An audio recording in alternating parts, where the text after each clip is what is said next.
Good morning, everybody, and welcome back to the Bid Breakfast Q&A. Good morning, Rob. Good morning. Right, in the interests of avoiding the Australian weather and probably 36 degrees. Sunshine? Yeah. Oh, amazing. Right, well, let's quickly move on from there and get into more pressing matters. I don't think I've ever seen you look more smug in my life.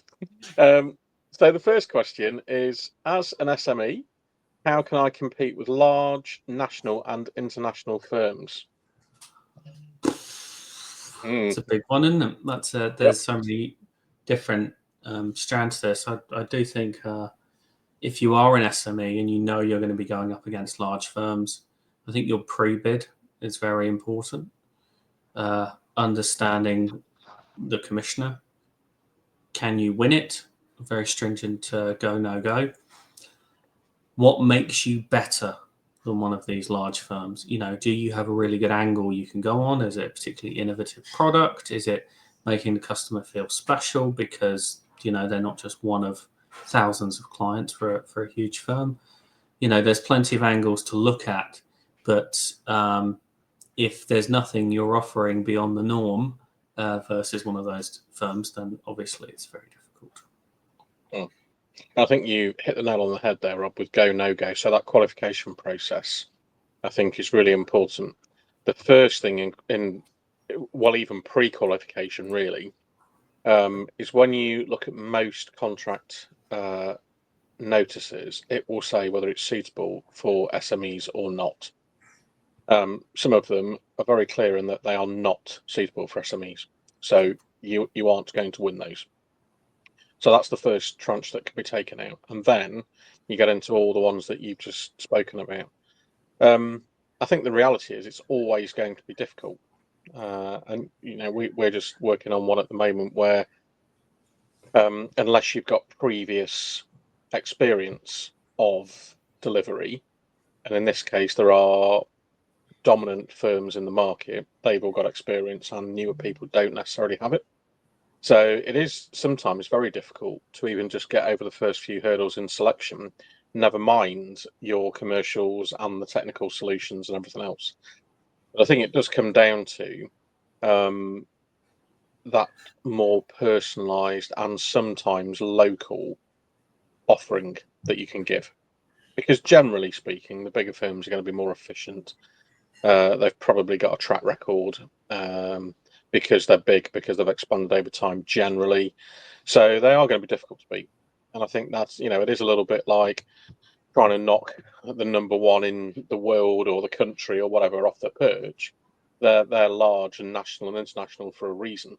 So, they're not going to roll over and let you win. You are going to, and I think that's part of this is really understanding that it is competitive and simply turning up and writing a bid isn't going to win in most cases. Sometimes you'll get lucky and you'll win one, but generally it's a hard-fought competitive battle, and it needs to be viewed as that. So even more so if you're that smaller firm competing against the bigger ones, everything you do from start to finish must be, how can we win? How can we get an extra half mark?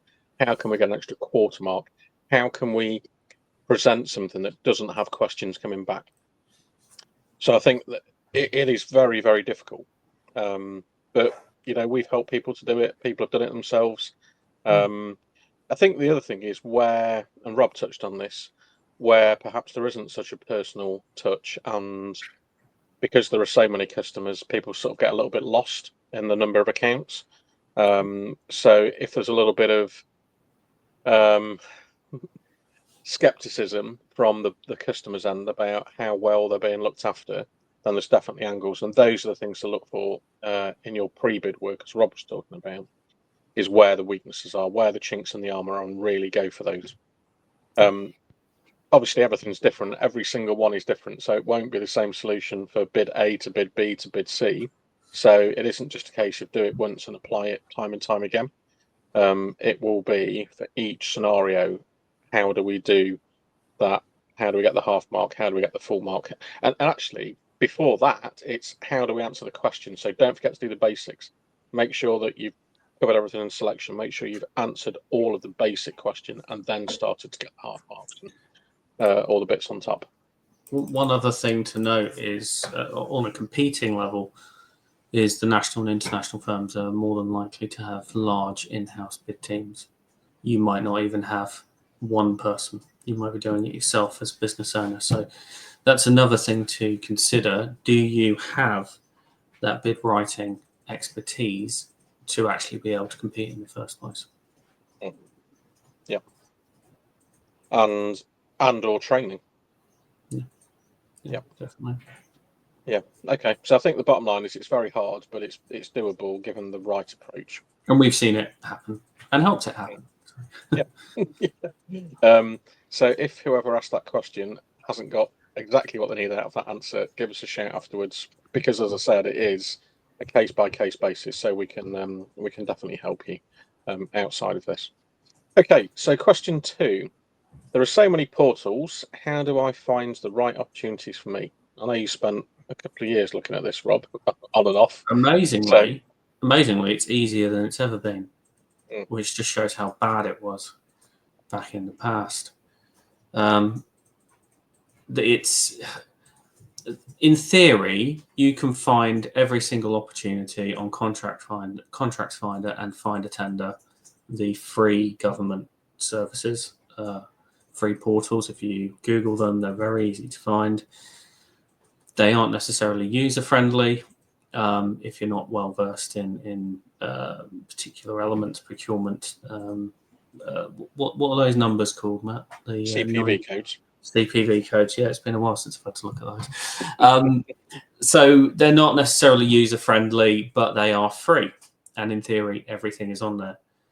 But then you've also got lots of portals like ProContract and Intend, and I think there's a few more that have popped up as well recently that also put opportunities on. And I do sometimes find that they have opportunities that aren't on the free services as well. So it's a bit of a nightmare. I think whatever organization you are, you should be signed up to the free ones. If you know where you want to bid, who you want to bid to, you can find out what portals they're using as well. So if they're using an Intend or a ProContract or something like that, find that out, register. They are free as well. You've just got to register for them, sometimes for multiple ones. Get on there and get your search alerts ready. That's the easiest way without paying for a wider service, of which there are many out there, and I shall pass over to Matt for a diplomatic answer on this. So I think the first question to ask is, what level of coverage do you need? So as Rob said, on those free ones, you're probably going to get 98, 99% of opportunities. It's that 1 or 2% that end up squirreled away in a dark corner of the internet somewhere. And sometimes it's those opportunities that you have been waiting for, or that you should have seen and could have been a game changer. So that's the first question to ask is, do we mind if we have only got 98, 99% coverage? If the answer is that's fine, then the free service will pretty much deal with all your needs. If it's that 1 or 2% that you are looking for, then at the moment, that is mostly a paid for service. And some of the ones that Rob's described there are all available. And if you just Google that, you'll get probably a dozen now where you can go and pay. They are all very slightly different. So they will all generally have as many opportunities as you can find. Some will have more information on the market. Some will have more information on opportunities coming through frameworks. Some will have documents available without having to register. So each one has a slightly different nuance. So and they're all at different price points as well, depending on the level of information that's provided and the amount of time it takes to get it. So you probably need to look at what it is that you want that 1 or 2% for. Is it just for the opportunity, in which case it's a lower price point? Is it for more market intel, in which case it's a higher price point? And some of, we'll say very high, relatively very high. Some are 10 times more than the cheaper ones. So I think with this, that's where you need to go. Then you need to select the right paid for platform if that's what you need. And then it's the same deal where you just set up all of your CPV codes, your keyword searches, and you get one email to your inbox every morning. So that's the difference when you go for that paid for option, is that you generally get one email every morning with all the opportunities. Whereas if it's the free search you do yourself, there might be several emails coming in, some of which repeat themselves. So there is definitely some value in a paid for service because it saves you time and effort. But it depends on whether that's a good trade-off for you. You may well have an apprentice in the office who is doing that sort of thing, and it's actually good for them to learn all the different portals. So rather than just having the one email, it might be good experience for them to look at the 10 different portals to understand how they work. So there might be some value in having a person do that. But ultimately, if you want the most efficient way, and the best coverage, is generally a paid for service. And that can be anything from £1,000 to £20,000 a year. That feels like a very long answer to that question. I think the short it's not answer a simple question, is it? you need to know what the right opportunities are for you, and go from there. Yep. Okay. So, third question. Do you have any tips for undertaking competitor research and analysis? Ooh. Go on then, Rob. Yeah, I mean, in pre-AI days and even now, there's plenty of desktop research. I became very well acquainted with council and CCG at the time board papers. That was always fun to dig into. The Office for National Statistics, I'm not even sure if it's called that anymore. There is lots of data out there if you can make sense of it and put the pieces together.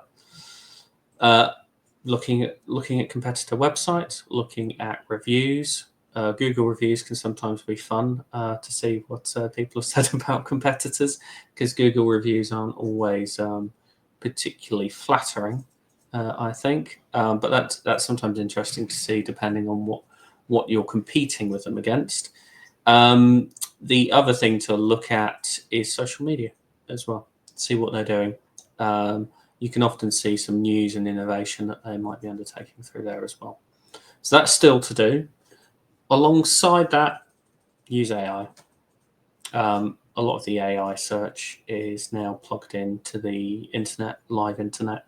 So if you get the right terms in, you can get it to do a SWOT analysis of an organization. You could do it in so many ways. Just ask the questions that you want to understand, and if it's out there on the internet, it will find it.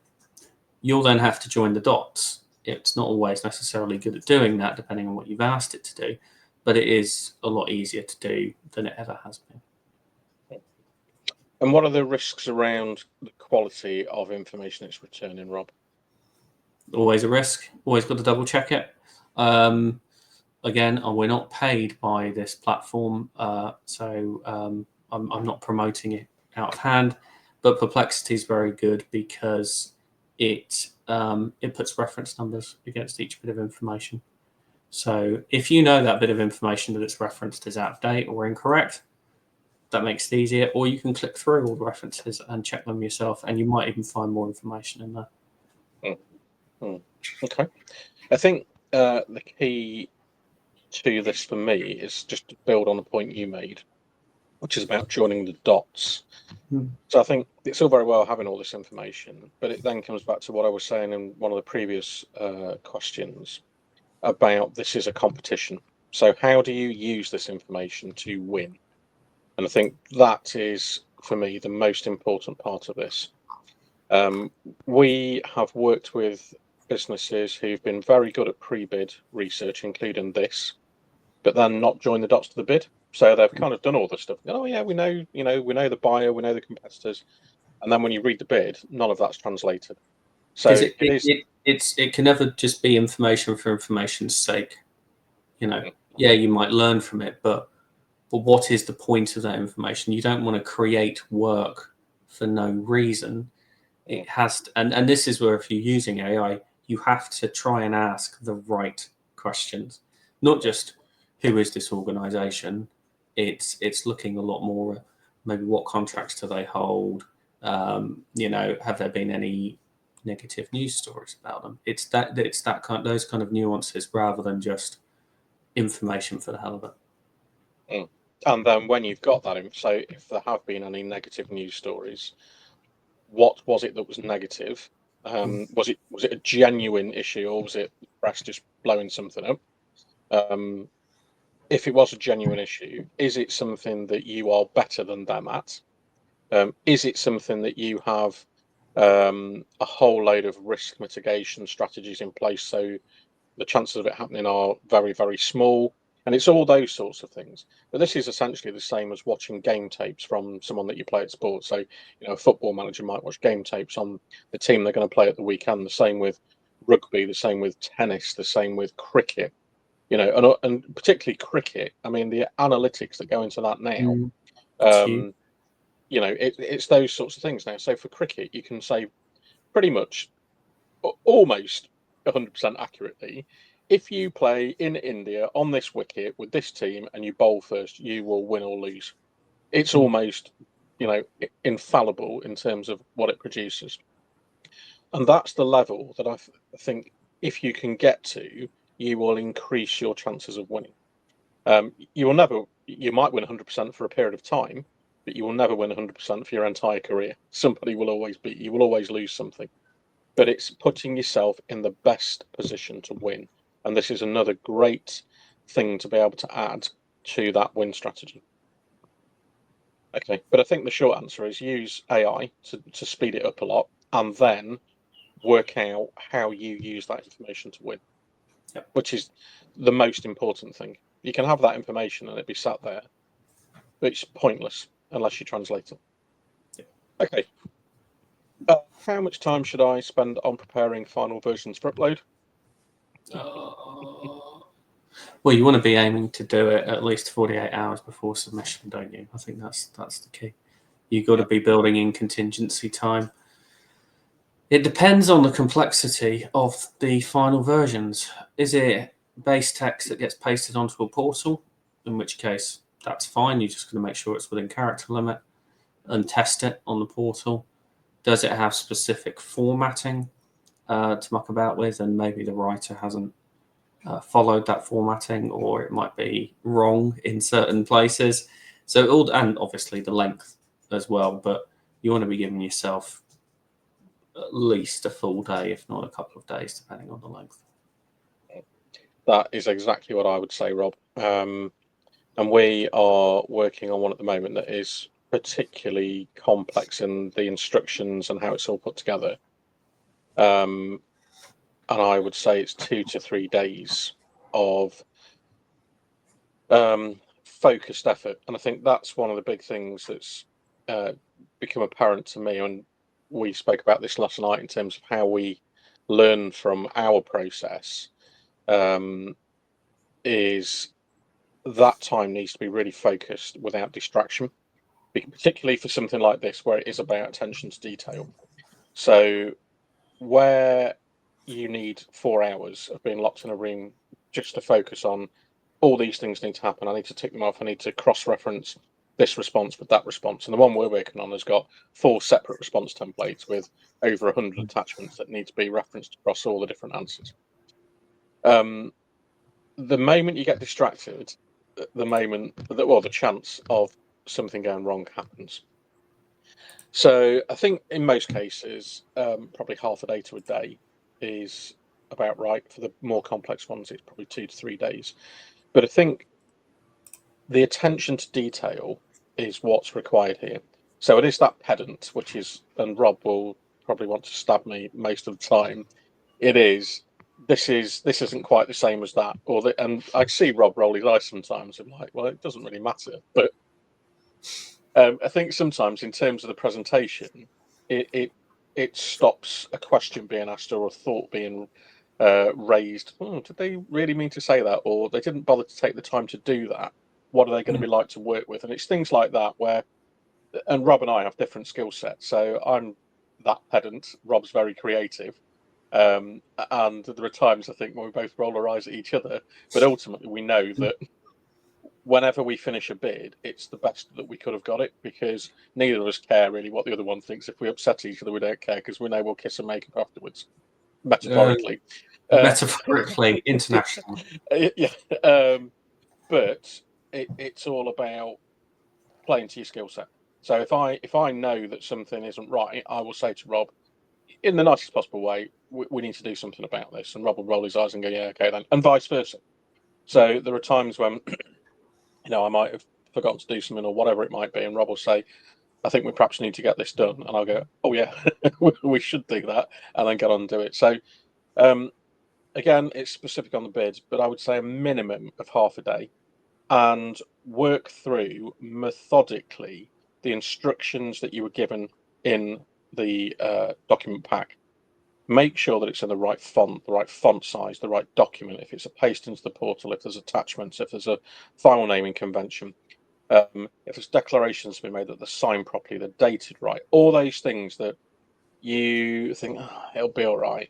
It probably will be all right, but it's the impression you create. And I think that's really what you are looking to do, is to submit the best bid and create the best impression you can. So those final sort of 4 to 36 hours are almost as important as everything that preceded it in terms of the impression you create. Some people just don't have the time to do it, and we've worked with people who just bang stuff on a portal and hit submit and pray that it's all okay. And most of the time it is, but sometimes you will get something that's been missed that then gets you kicked out because you didn't meet all the criteria and your bid's never read, and that's demoralising. So if you've got the luxury of having 2 people work on it, make sure that one's a pedant like me and the other's a creative genius like Rob. I'll take that. Yeah, well, that's where you're getting today. Right, okay. Question 5 then. So, how important is it to follow the instructions for compiling our bid? Oh, well, from my point of view, not at all. But from Matt's point of view, Captain Pedant, no, of course, it's very important. And unfortunately, I have worked with so many people who don't read the instructions until we get quite close to the end. Oh, I didn't realise there were word limits. I didn't realise it was, set page, page numbers or lengths or fonts, or, oh, we can't put pictures in. Look, read it properly at the beginning. And if it's particularly complicated with the instructions, and or you have multiple people working on the writing, it should be the bid manager or whoever's leading the bid should probably bring a cheat sheet up and circulate that so people are all working on the same page, literally and metaphorically. Yep, definitely. And the other thing, just to add to this, is you also need to check the clarification questions, because quite often there will be an updated template, because particularly on the pricing, that's generally where it happens. Pricing template, a formula doesn't work, or there's a line that's been labelled wrong or something, and they will update the template. So you need to check your clarification questions to make sure you've got the right template and you haven't submitted the old one. Same with the bid response templates as well. And it also might give you some insight into what you can and can't do, particularly around images, diagrams, tables, all the other bits and pieces. So do not just download the document sent at the start and not check before you submit the instructions. There's another point on that, talking about clarifications. If you find the instructions are ambiguous, and unfortunately they often can be, ask a clarification yourself. Yep, and as we've said 1,000 times before, try and ask it in a nice way. The amount of times that we see clarification questions or the responses to them where bidders have clearly got frustrated and they're quite rude in the way that they ask the question, and then of course that doesn't really help any sort of future relationship. So as frustrating as it might be, perhaps get somebody to read the question before you submit it. Right, I think we've just got time for a final question, Rob. This is a good one, I think. As long as the information is on the page, should it be scored, even though it might not follow the same order as the question? Well, in theory, it will be. but you're relying on the reviewer to do a bit of a mental acrobatics to join the dots as to what bit of your answer is answering what bit of the question. It might seem sensible when you're writing an answer that the order has a different flow to it because that's how it works in your brain, or that's actually how the service works. It doesn't matter. If you want to make it easy for the reviewer, follow the question and write your answer in the same order that it has been asked. I cannot emphasize that enough. Well, that was short and sweet, wasn't it? For me, it's quite simple. And I think it's the mistake. I say mistake. I think it's something we see many people do. They look at the question in a particular way and start answering it how they want to, not how it's been asked. Yeah. And I think, sadly, for a lot of these things, this is about how many marks you can score, not necessarily about how good you are in reality. We've seen bids won by people that aren't amazing but can write good bids, and vice versa. So, well, I think ultimately, I mean, even when I started, I was told by people that didn't necessarily understand themselves that it's all about writing a good story. Well, I don't disagree with that, but does the story score marks? It's all about hitting the evaluation criteria and what the question has asked. It doesn't have to be fancy. It doesn't have to be flowing. It has to score what you need to score to win the bid. yeah.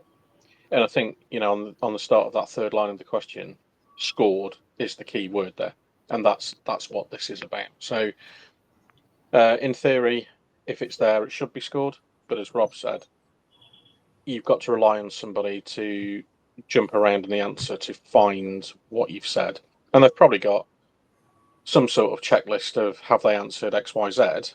And if X, Y, Z isn't in the same order, then it's all you're doing is making life more difficult for them to award you the mark. And ultimately, that's what you're trying to do, is to get them to award you the mark.